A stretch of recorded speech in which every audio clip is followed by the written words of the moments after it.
Hi guys, in front of me is RUGONE Xever 7 Pro, and let me show you how to do fingerprint.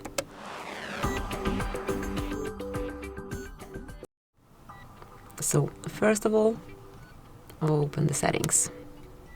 Just locate them at first.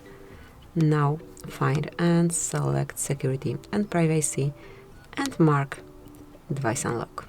Here select fingerprint and face unlock, and at first you need to set pattern, pin code or password, whichever you prefer. Let me go with pattern. And now manage notification content. Now click on fingerprint.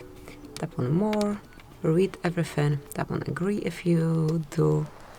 And now as you can see here, we've got the fingerprint sensor. So just keep tapping till it's fully added. You'll be informed on the screen.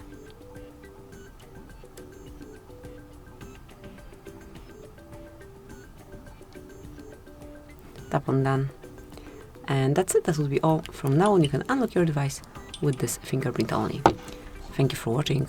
Please subscribe our channel and leave the thumbs up.